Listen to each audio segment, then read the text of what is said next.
Hey guys, how's it going? This is Natenator.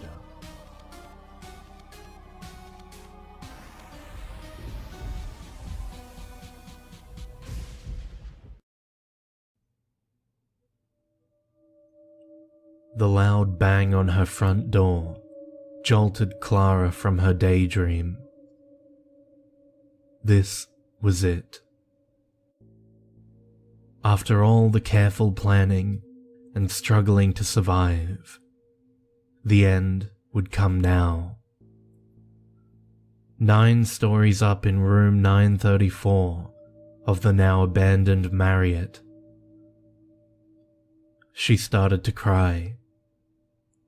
Not for herself, but for her little 3-year-old son, Jeremy. He was the world to her, and she couldn't bear to think of his short life ended. Not like this. Open the door. She recognized the voice of her live-in boyfriend of 4 years, Jerome. Quickly slipping off the guard chain, she opened the door and let him in. I don't have much time. The boys are going to pick out what's left of the pathmark, and I want to be first in line. He suddenly stopped. Damn, baby, you smell good. What is that? It's called Lovely by Sarah Jessica Parker, she said simply. I found it next to the minibar. Only the best, right? Yeah, he said, as he left 2 backpacks next to the door and turned to leave. I'll be back soon. Keep the door locked, okay? Jerome was a survivor. While everyone else was scrounging for supplies downtown, he had the bright idea to take his little family to the local Marriott to wait it all out. No one is coming for us. They've given up on the major cities, he had said simply. The plan was to just let everyone kill each other while they lived the high life, stories up in the now abandoned hotel. It had worked. Most of what was left of humanity and the creatures they became had pretty much wiped each other out. Not that it hadn't been a tough few months. The power was now out, and they were down to canned goods. But they were still alive. Clara dragged the 2 bags to the kitchen area and pulled out the dented cans. From the bedroom, she heard Jeremy waking up. A few minutes later, he came into the main living area. Mummy, look! I got a gun shooter! His excited eyes locked onto hers, and she sighed. He was holding some kind of plastic handle he had obviously broken off one of the cabinets. He pointed it at her. Bang, bang, bang! It reminded her of the awful gang violence just a week prior. Both Jerome's crew and some Asian gang had had a disagreement over who owned what's left of a number of grocery stores. That had ended with a few of their good friends dead. She didn't show it. Let me see, honey, she said, holding her hand out. He turned and ran into the bedroom. That was the annoying thing about age. They never did what you asked. She quickly ran after him and pulled it out of his hand. She was now extremely careful not to let him have anything he could hurt himself with. It was safe enough. Other than the next 2 hours of constant noise, There was no harm in letting him run around with it. "Mummy, can we play that gun game again? Mummy? Look at me. Mummy? Mummy, can we play that gun shooter game again? Mummy, I want to play the gun game. Mummy!" Yes, we can play that game again. She hated that game. Every time she played it, it reminded her of the last couple of months. In the last hours of the city's death, both sides had come out of hiding and shot it out. It was unsettling enough to be on the outskirts of a war zone. What made it absolutely unbearable was knowing that one side of the conflict was composed of the walking dead. They had made it as far as the hotel. Jerome and his gang, as well as some of the other groups, had held them off just over by 5th Street, well within view of the 9th floor Marriott. They had been content to put bullets into their enemies and move on. Conversely, when one of those things shot a human, they usually ended up carrying them off and eating them. Humans were fighting for survival. They were hunting for food. She had seen it firsthand. A couple of Asian thugs had been cautiously scouting between 5th and Broadway, and the enemy descended upon them with a plan that was both aggressive and cunning. These were not the meandering, shuffling corpses you saw in the movies. The enemy was very much intelligent,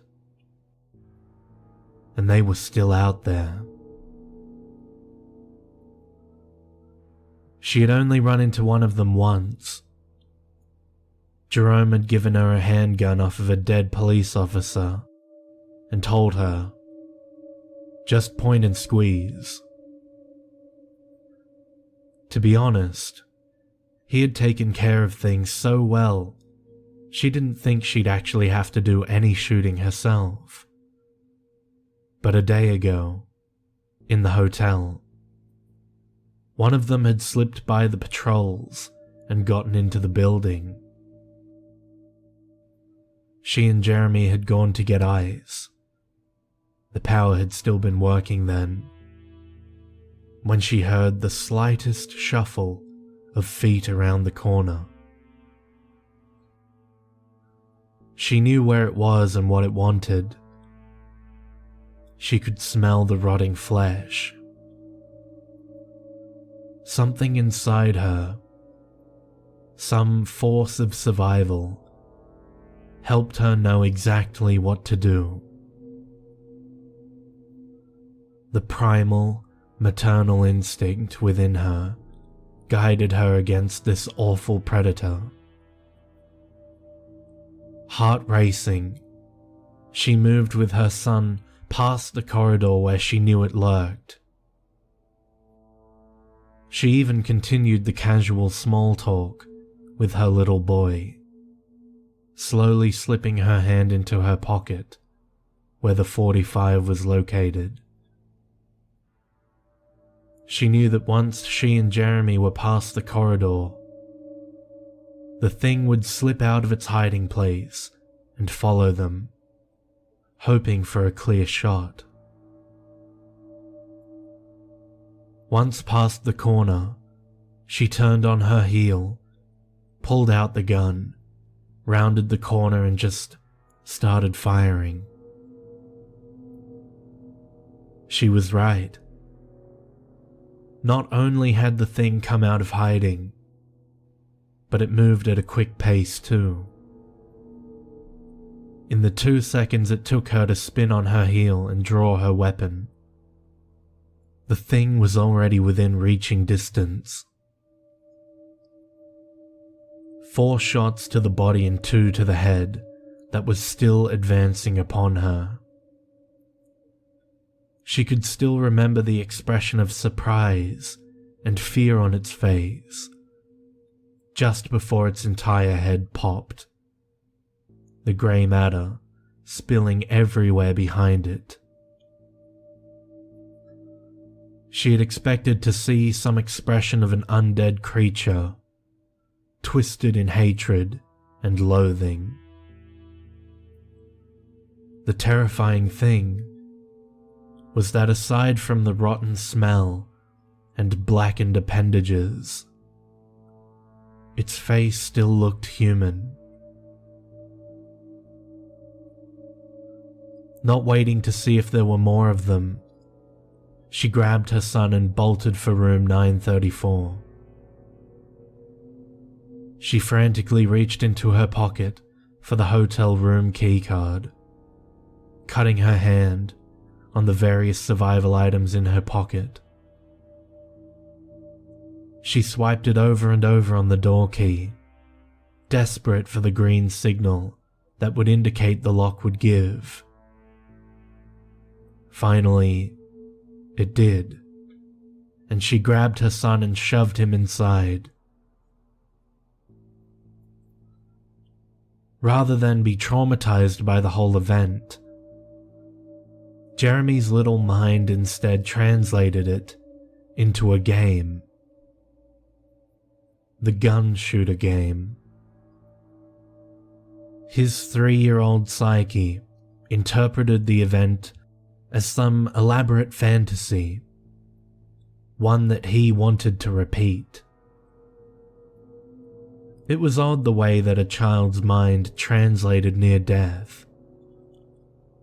Now, Clara had to relive the entire incident over and over again in order to maintain the facade that the two of them had not escaped certain death just yesterday.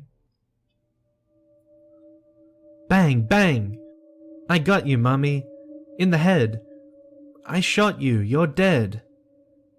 You're dead, Mummy, fall down. Fall down. She had humored him enough, and she couldn't take the reality of the previous day's horror anymore. I don't want to play anymore, sweetie. Go eat your dinner. She was surprised when he obeyed. Sitting at the kitchen table, she watched as Jeremy ate the food she had made for him. Since yesterday, she had had trouble eating. She would put food in her mouth, think about the grey pieces of brain splattered all over the adjacent corridor, and vomit. But whatever it was about watching her son gobble up the last pieces of canned squash and mashed carrots seemed to finally convince her appetite to surface. In fact, she was really hungry. She leaned in toward him to kiss him on the cheek, her maternal instincts kicking in again, despite the nausea. Sometimes, a mother just has to reach over, grab her child close, and kiss him over and over, especially considering recent events. She nuzzled her lips against his cute baby fat cheeks and rubbed her nose into him. Something was wrong.